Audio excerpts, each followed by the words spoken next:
the police and crime commissioners all throughout the country have to produce a police and crime plan, and that sets the priorities for policing in an area. So it's quite an important document, and we want as many of the public to get involved because it's their plan for keeping people safe in Devon and Cornwall and the Isles of Scilly and getting the best out of the police. Those are the two things I kept going on about during the campaign, and that's the focus of this plan. So we really want people to input into their views on it.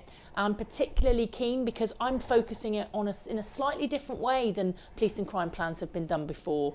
I'm really trying to focus on the fact that in order to have a crime happen, you have a victim, an offender and a location. So I am looking to relentlessly pursue how we can protect people from becoming victims, so that we can stop people offending, and that we're protecting our communities so that they are much more resilient against having crime happen where they are. So those are the three areas I'm really pushing, and I'd like some people's input in terms of what they would like to see differently from there. So the bit that's really important is to get a real understanding of what it is that we want to achieve and look at where I am going to invest my money. Am I going to invest it in prevention, or am I going to invest it purely in policing? Am I going to invest it in support services for victims, or am I going to invest it in supporting communities? These are the questions that I want the public to help me answer and help me decide on some of my investment strategies.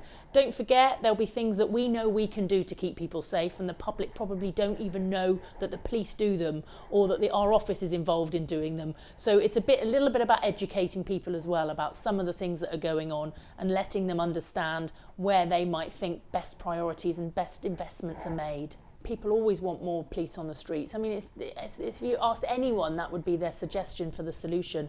But how is that really tackling online crime and the fact that children are getting sexually exploited and being caught online around it, and actually meeting people in secret? These are things that you can't police on the streets.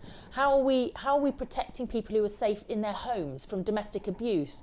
And if I speak to officers, the most incidences, the two areas that they will tell me, the most incidences that they go to is a domestic incident, and that could be family related or partner related, or it's actually helping and supporting the most vulnerable in our community, particularly those with mental health problems. So the bit for me is, if those are the areas that the police are attending to most, how will policing the streets actually help that? So I think there is a bit of understanding about what those issues are where we need police intervention, and what those issues are that we might need another agency's intervention. I know this is online because this is the quickest, easiest, cheapest way to actually do some of the consultations, but I will be going out face to face in a number of localities where people will be able to come and talk to me and fill these forms out in front of us and talk to me about the police and crime plan. So, but the bit that's really important is, if you really have no time, you're a very busy person and you want to input into the police and crime plan, then you can go online and do it within about 5 minutes. So we're going to make it really easy for you to do that and give me your views. But if you want to have a bit more of an in-depth conversation and you want to share some of your thoughts a bit more with me, then come along to one of our surgeries where we'll be out and about. So we'll make it all clear on the website where you can come. Or, you know, if you really want to, drop me an email, give me a call. All those ways in which you might want to input into the plan, we will make it accessible so that we can get as many responses as we can. And I feel then that the people of Devon, Cornwall and the Isles of Scilly will feel it's their plan.